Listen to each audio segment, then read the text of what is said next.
Buenas noches, amigos y amigas. Bienvenidos a mi pequeño rincón del universo. En 2025, un breve fragmento de 3 minutos de una transmisión en vivo, sin editar, estalló como una bomba atómica en el lecho marino, desatando al instante una tormenta colosal en el vasto océano de la opinión pública. El epicentro de esta controversia era yo, Javier Mendoza, uno de los presentadores más reconocidos de la televisión argentina, un rostro familiar que durante 20 años había cultivado una reputación de seriedad y rigor periodístico. Al final del noticiero de la noche, de repente abandoné el guión. En una improvisación que dejó a todos boquiabiertos, el tema de mi confesión no fue otro que las impresiones de mi reciente viaje a España. Con el paso de los días, ese vídeo se propagó a una velocidad viral por todas las plataformas sociales. Hubo quienes me tildaron de traidor, de intelectual ingenuo cegado por una ideología ajena, exigiendo a gritos mi despido inmediato del canal. Sin embargo, al mismo tiempo, otra ola de espectadores, más silenciosa, aplaudía mis sinceras palabras en la intimidad de sus hogares. Un periodista veterano como yo, inmerso durante 2 décadas en el sistema, cada una de cuyas palabras había sido siempre un eco de la voz oficial, porque arriesgaría una carrera consolidada, al borde del precipicio profesional, solo para expresar lo que sentía desde el fondo de mi alma. Durante esa breve estancia de apenas 2 semanas en Madrid, qué escenas asombrosas presencié. Qué voces escuché. Qué profunda catarsis experimenté, tan poderosa como para demoler la cosmovisión que con tanto esfuerzo había construido y transmitido a millones de personas durante 20 años. ¿Qué me impulsó a exponer, sin reparos y bajo los focos cegadores, lo que había visto y sentido, a una costa de un futuro incierto y brumoso? Hoy, descorreremos juntos el velo del misterio. Atravesaremos la niebla de prejuicios que a menudo se interpone entre nuestros mundos y reconstruiremos el viaje que, detrás de aquel inesperado arrebato en directo, redefinió por completo el destino de mi vida. A partir de ahora, narraré esta historia en primera persona, para que puedan sumergirse de lleno en la experiencia, para que sientan la misma marea interior que me arrastró desde el recelo inicial hasta el asombro, y de ahí, a un despertar total. La historia comienza unas semanas antes del viaje, en una sala de redacción impregnada de un aire de frustración y hastío. Me llamo Javier Mendoza. He echado raíces en este canal de televisión durante 20 largos años. Mi rostro y mi voz se han convertido en una melodía familiar en las cenas de innumerables hogares. Mi trabajo diario consiste en tomar narrativas cuidadosamente filtradas y pulidas por múltiples capas de control, y transmitirlas con el tono más neutro y contenido posible a millones de ojos atentos. Día tras día, año tras año, fui olvidando que más allá de esas historias empaquetadas existía un mundo llamado realidad. Con el tiempo casi olvidé la vibrante existencia que latía fuera de nuestros guiones. Últimamente el tema de España se había vuelto recurrente y candente en nuestras discusiones internas. En las redes sociales, sobre todo, una narrativa monótona y estridente impulsada sin piedad por ciertos intereses, se extendía como una plaga entre los jóvenes. La idea de que los españoles eran arrogantes y despreciaban profundamente a los latinoamericanos. Javier, ¿viste la noticia del día?, irrumpió Marcos en mi despacho como un torbellino. Otro restaurante en Madrid que echó a patadas a unos turistas argentinos. El vídeo tiene más de 1 millón de visitas. El rostro de Marcos estaba marcado por esa llama de indignación justiciera, alimentada con precisión por los algoritmos de las redes sociales. A pesar de ser un creador excepcional, un joven talento que yo mismo había apadrinado y formado, su visión del mundo, como la de tantos de su brillante generación, dependía peligrosamente de esa realidad virtual servida en pequeñas dosis por el scroll infinito. Tomé la tablet que me ofrecía. En la pantalla, la grabación de una cámara de seguridad de un pequeño bar de tapas. La imagen, granulada y temblorosa, se superponía con subtítulos cargados de un sesgo infernal que magnificaban una discusión acalorada. Este tipo de incidentes aparecían cada 2 por 3, y cada vez desataban una marea de tráfico online y una furia colectiva. Roce aislados, magnificados hasta convertirse en la norma general. Pero, ¿cuál era la verdad? Sin ir allí y sin verlo con tus propios ojos, ¿quién podría atisbar el verdadero color de las cosas? Cerré el vídeo y dejé escapar un comentario al aire, casi sin pensar, habrá que ir a verlo. Mis palabras, como una piedra arrojada a un estanque, provocaron ondas en la mente de Marcos. Sus ojos, siempre encendidos de pasión, se abrieron como platos con una pizca de incredulidad. ¿Qué quieres decir, Javier? ¿Estás sugiriendo? Exacto, le interrumpí. Justo tenemos 2 semanas de vacaciones. En lugar de quemarnos la cabeza con los destinos de siempre, ¿por qué no vamos directamente a Madrid? Un viaje por la capital. Podrías usar tu ojo agudo de documentalista para capturar la esencia más auténtica de la ciudad. En realidad, al principio no sentía un gran entusiasmo. Esa ciudad, pintada en las redes como un lugar hostil y desagradable, no me atraía en lo más mínimo. Pero la insistencia de Marcos, sumada al hecho de que todo mi conocimiento sobre España se basaba en fragmentos dispersos de Internet, me hizo tomar una decisión. Apreté los dientes y acepté. Vamos a Madrid. En el rostro de Marcos apareció una sombra de preocupación, un temor arraigado, producto de una prolongada exposición a información unilateral. Javier, la situación allí es tensa ahora mismo, ¿no? El ambiente está un poco caldeado. Y no vamos con un tour organizado, sino por nuestra cuenta. ¿Y si nos pasa algo? Sabía perfectamente a qué se refería. He oído que a Ricardo, el del equipo de producción, le pasó algo increíble. Fue a pedir un café en Madrid y en cuanto el camarero le oyó el acento, le dijo que no le servía y le echó del local. Así, sin más. Ese rumor se había convertido en nuestro despacho en la prueba irrefutable de la hostilidad española hacia los argentinos, una anécdota que llevaba meses circulando como un evangelio. No quise discutir. Simplemente encendí mi ordenador y le mostré una colección de vídeos que había guardado, imágenes de las calles de Madrid. Calles tan limpias que casi podían reflejar tu rostro. Edificios de líneas elegantes que respiraban una modernidad con alma. Al caer la noche, los mercados de tapas, como el de San Miguel, bullían de gente, un caos ordenado y lleno de vida. Y luego esos rostros que las redes omitían deliberadamente, los españoles de a pie con sus sonrisas cálidas y espontáneas. Marcos, dije con calma, eres un periodista. Has olvidado la primera lección que nos enseñó nuestro mentor al empezar en esta profesión. La verdad siempre debe ser verificada con nuestros propios ojos, medida con nuestros propios pies. Pero Javier titubeó, el conflicto interior visible en su rostro, como si 2 convicciones opuestas libraran una batalla encarnizada. Que los españoles nos menosprecian. Eso es algo que todo el mundo sabe. Es un consenso general. Solté un suspiro largo y cansado. Ese tipo de verdad, construida sobre rumores, es la más insidiosa de todas. Es más seductora y peligrosa que una mentira descarada. Creer que todos los españoles son hostiles con los argentinos, ¿no es ese precisamente el tipo de estereotipo contra el que deberíamos estar en guardia? ¿En qué se diferencia eso? Fundamentalmente de quienes meten a todos los argentinos en el mismo saco. Marcos se quedó en silencio. El Madrid que se había forjado en su mente, construido a base de innumerables artículos y vídeos cortos, estaba librando una batalla silenciosa contra la otra posibilidad que yo le acababa de presentar. Pasó un buen rato antes de que cediera, a regañadientes. Está bien, Javier. Si estás tan decidido a ir. Entonces. Te acompaño. También siento curiosidad.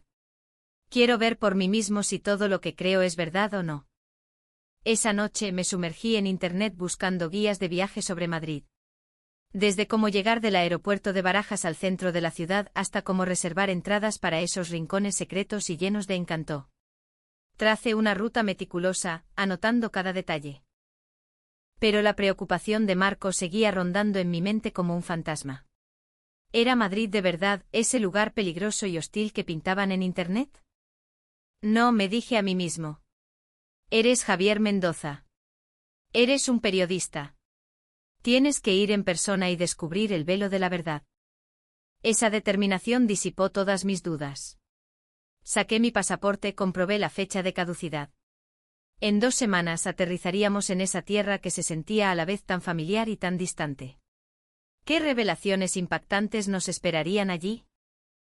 ¿Confirmaríamos esos mitos negativos tan arraigados o viviríamos una aventura que cambiaría nuestra perspectiva para siempre? Con una mezcla de expectación y aprensión, hice clic en el botón de confirmar la compra de los billetes de avión. En ese momento aún no lo sabía, pero ese viaje estaba a punto de reescribir por completo el guión de la segunda mitad de mi vida. Javier, este lugar está impecablemente limpio. Supera todas mis expectativas. Apenas pisamos la sala de llegadas del aeropuerto de Madrid-Barajas, Marcos no pudo reprimir una exclamación de sincero asombro. Asentí con la cabeza. La imagen que tenía ante mis ojos contrastaba violentamente con las descripciones de decadencia y desorden que la propaganda online había martilleado en mi cerebro. Eran dos mundos completamente distintos. Una terminal amplia y luminosa, donde el sol de la tarde se filtraba suavemente a través de los gigantescos ventanales del techo, inundando el espacio de una luz diáfana y tranquila, sin el menor atisbo de ruido estridente. El suelo, pulido hasta brillar como un espejo, reflejaba nuestras figuras, algo cansadas pero con los ojos llenos de una curiosidad infantil. El techo ondulado con su diseño orgánico de listones de bambú, creaba una sensación de amplitud y libertad. En el aire no flotaba el olor acre de los desinfectantes, sino una fragancia fresca y agradable. Sin duda una puerta de entrada de primer nivel internacional. La infraestructura es impresionante, comenté mientras buscaba las indicaciones en los paneles informativos.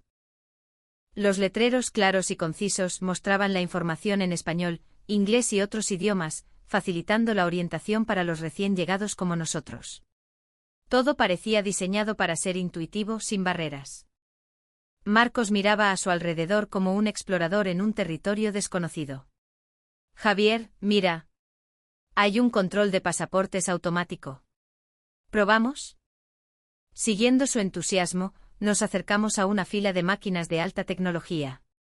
Siguiendo las instrucciones en la pantalla, escaneamos nuestros pasaportes, registramos nuestras huellas dactilares y nos sometimos a un escaneo facial. Todo el proceso de control de aduana se completó en un abrir y cerrar de ojos. Esa eficiencia, muy por encima de lo que esperábamos, nos llenó de un silencioso respeto. Una vez finalizados los trámites, nos dirigimos a la zona de recogida de equipajes. Siendo nuestra primera vez, nos sentíamos un poco perdidos.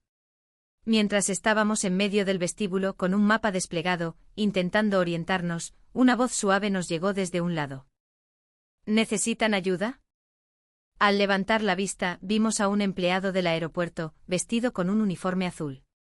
Llevaba una mascarilla que ocultaba parte de su rostro, pero sus ojos transmitían una calidez que recordaba a una brisa primaveral.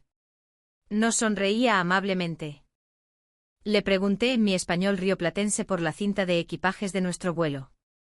Inmediatamente, con un acento madrileño claro y pausado, nos indicó el camino. Al ver que aún dudábamos un poco, de repente dijo, miren, déjenlo. Les acompaño. No me cuesta nada. Y así sin más, dejó lo que estaba haciendo y nos guió a través de la multitud hasta la cinta transportadora correcta, incluso se tomó la molestia de comprobar el número de nuestro vuelo en la pantalla. Muchísimas gracias. De verdad, qué amabilidad, le dije sinceramente agradecido. Él esbozó una sonrisa que se adivinaba radiante incluso bajo la mascarilla, y se percibía en el brillo de sus ojos una calidez genuina y desinteresada. Nada, hombre. Que disfruten mucho de Madrid. Esa cercanía espontánea, esa amabilidad sin cálculo, fue una sorpresa que no esperábamos en absoluto. Una muestra de pura buena voluntad. Javier, quizás sea porque esto es un centro internacional, no, comentó Marcos mientras caminábamos, su escepticismo aún latente. Es la cara que muestran al mundo, el servicio tiene que ser impecable por la cantidad de extranjeros. Lo que decía tenía sentido, pero mi valoración inicial de la ciudad ya había subido varios puntos en silencio. Desde el aeropuerto tomamos un autobús express hacia el centro de Madrid. Dentro del vehículo los asientos estaban impolutos, las paradas se anunciaban con una voz clara y puntual, y los pasajeros conversaban en voz baja, con una cortesía que una vez más demolía nuestras expectativas. Todo aquello era radicalmente opuesto a los vídeos y artículos que yo solía ver, aquellos que describían España como un lugar descuidado, sucio y caótico. Una intensa sensación de disonancia se apoderó de mí, como si la realidad que estaba viviendo y el mundo que otros describían fuesen universos paralelos. Esto no tiene nada que ver con las fotos que vi, murmuró Marcos, con la mirada perdida en el paisaje urbano que se deslizaba tras la ventanilla. Estaba completamente de acuerdo. Madrid era tan moderna y vibrante como Buenos Aires, pero exudaba un encanto único. Una especie de orden más sutil, más refinado. Una esencia de civismo que parecía impregnar cada arteria de la ciudad. Al llegar a la estación de Atocha, tomamos un taxi para ir al hotel. El conductor era un hombre de mediana edad, robusto y afable. En cuanto escuchó nuestro acento con esa cadencia inconfundiblemente madrileña, empezó a hablar animadamente. Así que de Argentina, ¿eh? Bienvenidos a Madrid, muchachos. A pasarlo bien. Al notar mi ligera sorpresa, se echó a reír. Tengo un montón de amigos argentinos, créeme. Los españoles somos gente muy hospitalaria. No hagáis ni caso a las tonterías que se leen por ahí en Internet. Su franqueza, directa y sin tapujos, derritió en un instante la última barrera de recelo que quedaba en mi corazón. Ya en la habitación del hotel, Marcos finalmente verbalizó sus pensamientos. Javier, hasta ahora, este lugar es mucho mejor de lo que imaginaba. Pero bueno, acabamos de llegar. ¿Quién sabe qué pasará en los próximos días? Miré por la ventana el paisaje nocturno de Madrid, un tapiz de luces parpadeantes. Tienes razón, respondí. Esto es solo el principio. Nuestra misión es observar con objetividad, integrarnos sin prejuicios. Mañana empieza la verdadera inmersión en la vida de Madrid. Mientras deshacía la maleta, repasaba mentalmente los pequeños detalles del día. La amabilidad del empleado del aeropuerto, la eficiencia de las instalaciones, la franqueza del taxista. Todo fluía como una corriente cálida que iba erosionando silenciosamente el muro de prejuicios que había construido en mi mente. Pero como decía Marcos, solo era el primer día. Con una mezcla compleja de expectación y cautela, se cerró el primer capítulo de mi estancia en Madrid. ¿Por dónde empezamos hoy? ¿Por la Gran Vía o por la zona del Palacio Real? A la mañana siguiente, mientras desayunábamos en el restaurante del hotel, Marcos preguntó con un entusiasmo contagioso. Las sombras del día anterior parecían haberse disipado casi por completo. Saqué mi teléfono y le mostré el itinerario que había preparado la noche anterior. Primero nos sumergiremos en el Museo del Prado, para sentir el legado de nuestra cultura compartida. Luego pasearemos por el Palacio Real y la Plaza de Oriente, para explorar las huellas de la historia de este lugar. Por la tarde nos perderemos por el barrio de Malasaña y por la noche rematamos con unas tapas en el mercado de San Miguel. ¿Qué te parece? Marcos asintió repetidamente con los ojos brillantes de emoción. Después del desayuno, nos dirigimos a una cafetería con un encanto especial cerca del hotel. Planeábamos tomar algo tranquilamente mientras perfilábamos los detalles del día. El local, con su decoración de madera cálida, luces tenues y el aroma embriagador del café y la bollería recién hecha, creaba una atmósfera de confort absoluto. Charlábamos relajadamente consultando el mapa, planeando con ilusión. Javier, he oído que cerca del Palacio Real se pueden alquilar trajes de época para hacerse fotos. ¿Nos animamos?, preguntó Marcos con picardía. Yo sonreí y negué con la cabeza. Paso, me da un poco de vergüenza. Pero si a ti te apetece, adelante, anímate. Pasada una media hora con el café terminado, nos levantamos satisfechos y pusimos rumbo a la estación de metro. Pero apenas habíamos caminado 100 metros cuando sentí una oleada de pánico. Algo iba terriblemente mal. Faltaba algo vital. Instintivamente me palpé los bolsillos. El móvil estaba. La cartera. La cartera no estaba. Mierda, me detuve en seco. Un sudor frío perló mi frente mientras empezaba a rebuscar frenéticamente en mi chaqueta y en mi mochila. Marcos, alarmado, se unió a la búsqueda. Le dimos la vuelta a todo, pero no había ni rastro. ¿Dónde la viste por última vez?, preguntó con urgencia. Mi mente en un zumbido proyectó una imagen nítida, la mesa de la cafetería. La había dejado allí. El rostro de Marcos se ensombreció. Me lanzó una mirada de resignación y suspiró profundamente. Volvamos a mirar. Pero ya ha pasado media hora. Javier, he leído que en España, si pierdes la cartera, puedes darla por desaparecida para siempre. Sus palabras fueron como un jarro de agua helada. En la cartera llevaba todas mis tarjetas de crédito, el efectivo para el viaje y, lo más importante, mi documento de identidad. Si la perdía, el resto del viaje se arruinaría por completo. De camino a la cafetería, mi ánimo se había desplomado. Incluso sentí una punzada de resentimiento. ¿Por qué tenía que empezar el viaje con esta mala suerte? ¿Acaso toda esa amabilidad inicial había sido solo un espejismo? Al empujar la puerta de la cafetería, nuestro antiguo asiento ya estaba ocupado por una joven pareja. Mi corazón se encogió. Aferrándome a una mínima esperanza, me acerqué al mostrador. Disculpa que te moleste. Acabamos de estar sentados allí. ¿Por casualidad no has visto una cartera de cuero negra? El joven barista levantó la vista y su rostro se iluminó con una sonrisa de sorpresa y alivio. Ah, sí. Sabía que volverían a por ella. Un momento, por favor. Se dio la vuelta y de debajo del mostrador sacó un objeto familiar. Era mi cartera negra. La tomé con manos temblorosas. Al abrirla comprobé atónito que las tarjetas, los billetes, los documentos. Todo estaba allí, intacto. Ni un céntimo de menos. Gracias a Dios. Muchísimas gracias. ¿Cómo es posible?, balbuceé, emocionado. El chico seguía sonriendo con naturalidad. La encontró la pareja que se sentó después. Me la dieron directamente. Imaginé que el dueño estaría preocupado, así que la guardé para ustedes. Aquí en Madrid, esto es lo normal, de verdad. A mi lado, Marcos estaba petrificado. Me miró con los ojos muy abiertos y susurró: Javier, no falta nada. Ni un céntimo. Es increíble. No terminó la frase, pero ambos entendimos lo que quería decir.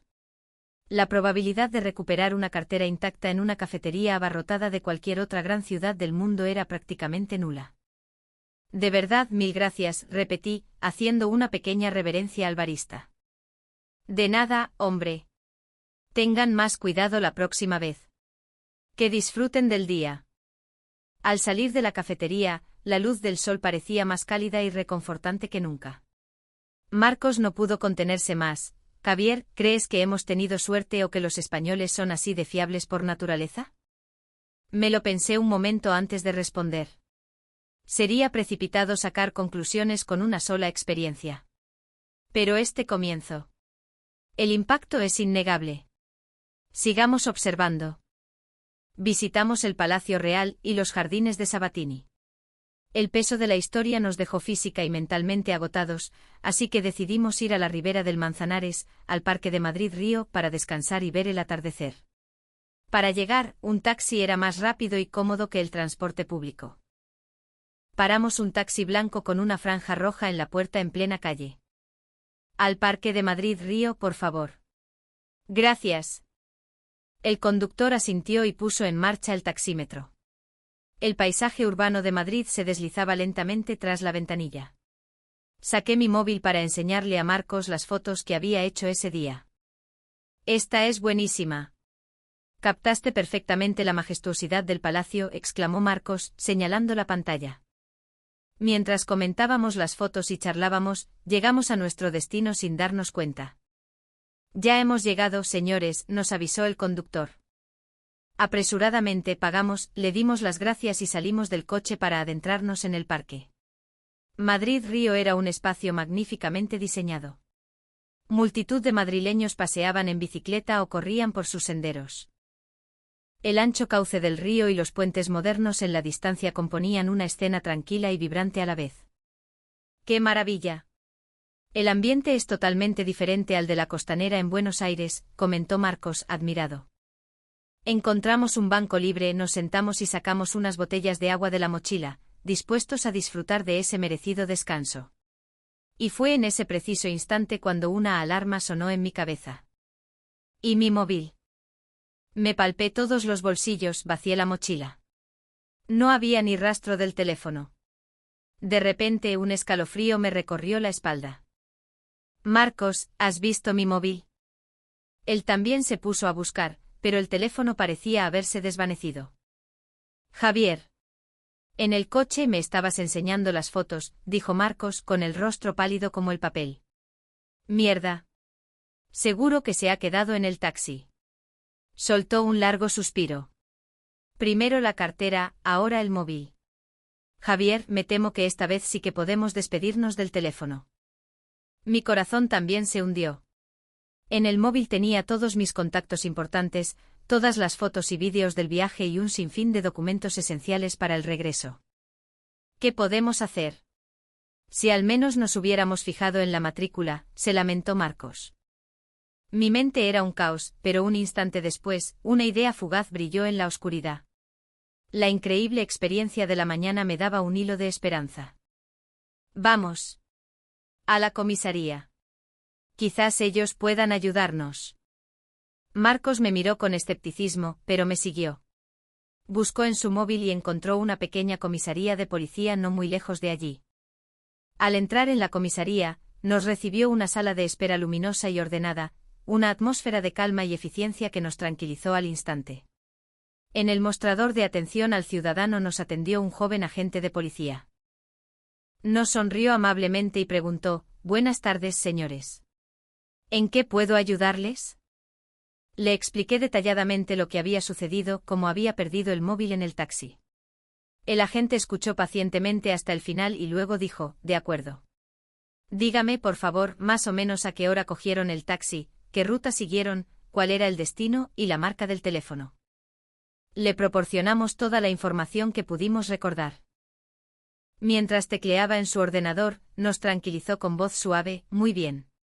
Voy a contactar inmediatamente con la central de taxis y con las emisoras de radio para difundir el aviso. Mientras tanto, siéntense por ahí y descansen. ¿Les apetece un café o algo caliente?».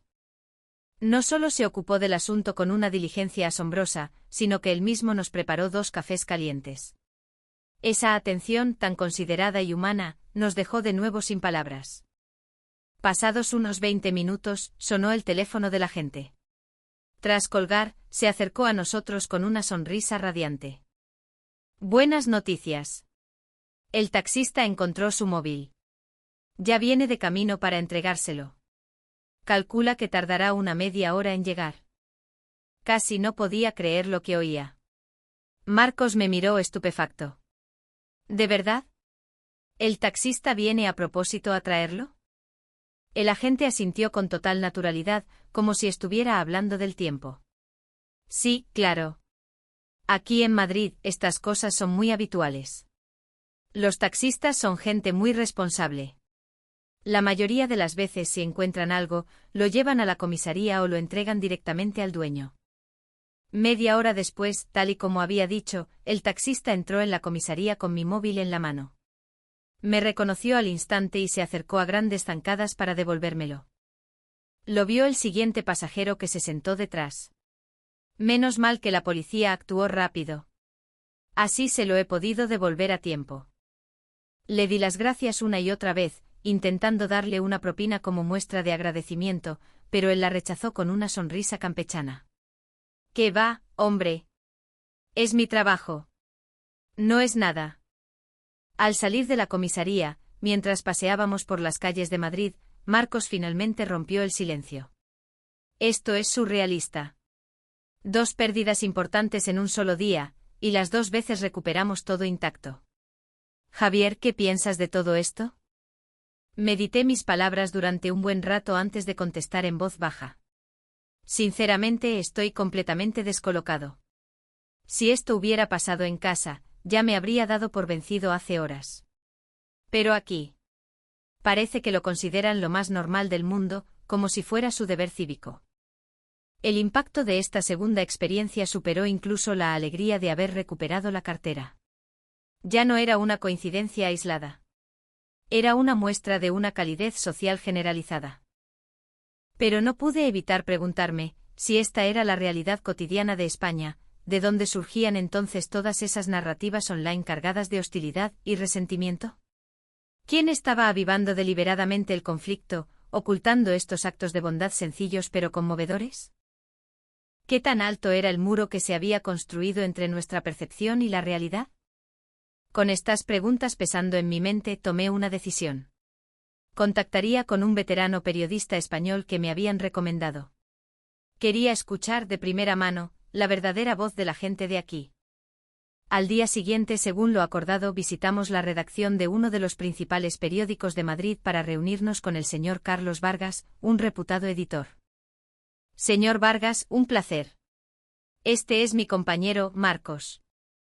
Javier, he oído hablar mucho de usted. Por favor, pasen. Bienvenidos, es un honor tenerles aquí. El señor Vargas, un hombre de unos 50 años, vestido con elegancia y con una sonrisa afable, nos recibió personalmente en la entrada. Nos sentamos en una acogedora sala de reuniones y tras un breve intercambio de cortesías, fui directo al grano, explicándole el motivo de mi visita. El señor Vargas hizo una pequeña pausa antes de hablar, con voz pausada. Javier, entiendo perfectamente a qué se refiere. Conozco esos rumores. Pero la verdadera opinión de la gente de aquí es mucho más compleja que esas etiquetas simplistas. La gran mayoría de los españoles no juzga a una persona por su lugar de nacimiento para prejuzgar su carácter. Marcos intervino con cautela. Pero, señor Vargas, en Argentina mucha gente tiene la percepción de que los medios españoles siempre informan de manera negativa sobre Latinoamérica. ¿Es eso cierto? El semblante del señor Vargas se tornó un poco más serio, pero su tono se mantuvo firme y ecuánime. Todos los medios de comunicación del mundo tienen su propia línea editorial, y España no es una excepción. Pero lo que me gustaría subrayar es que a menudo existe un abismo gigantesco entre el ecosistema virtual que crean los medios y la vida cotidiana de la gente. Entonces, ¿qué cree usted que es lo que más falta hace para mejorar la relación entre nuestros pueblos?, pregunté. El diálogo de alma a alma entre personas, respondió el señor Vargas con una mirada penetrante. Exactamente como lo que están haciendo ustedes ahora, venir aquí y caminar, observar, hablar con la gente. Siempre he creído firmemente que los nudos gordianos de la política solo pueden desatarse con los lazos emocionales que tejen los ciudadanos. Esa conversación fue como una epifanía. Cuando nos despedimos y salimos de la redacción, la noche ya había caído sobre Madrid. Decidimos subir a la azotea del Círculo de Bellas Artes para contemplar las luces de la ciudad. De pie en el mirador, observando la espectacular Vía Láctea urbana que se extendía a nuestros pies, una galaxia de luces parpadeantes, sentí una profunda emoción. Javier, tengo que admitirlo. Me rindo, dijo Marcos en voz baja a mi lado. La idea de que los españoles nos odian. Me tragué esa patraña sin dudarlo. Fui un ingenuo. Asentí levemente. Yo también. Este viaje me ha hecho darme cuenta de lo fácil que es quedar atrapado en la jaula de los prejuicios. Y la única llave para escapar es sumergirse en lo desconocido, verlo con tus propios ojos. Una semana después, regresé a casa y a mi asiento habitual en el plató de televisión. Al final del programa, como siempre, había un espacio reservado para el comentario personal del presentador. Javier, hemos oído que has estado de viaje por España. ¿Alguna reflexión que quieras compartir?, preguntó un colega, de forma rutinaria. El punto rojo de la cámara se encendió, enfocándome. En ese instante todos los recuerdos de Madrid me inundaron como una marea incontenible. Fue un viaje absolutamente maravilloso, dije, tomando una profunda bocanada de aire. Había tomado una decisión. Iba a contar mi verdad. Siendo sincero, antes de partir, mi mente estaba llena de todos los temores y prejuicios que circulan por Internet. Pero lo que experimenté en persona fue radicalmente opuesto a esos rumores. La idea que hemos oído y visto. La de que los españoles son sistemáticamente hostiles con los argentinos. Esa afirmación, al menos en mi experiencia personal, es completamente falsa. Miré fijamente a la cámara, pronunciando cada palabra con cuidado y convicción. Al contrario. Lo que recibí fueron innumerables gestos de una calidez que me conmovió profundamente. Relaté el susto de la cartera perdida en la cafetería y su milagrosa devolución. Conté cómo el taxista había recorrido media ciudad para devolverme el móvil.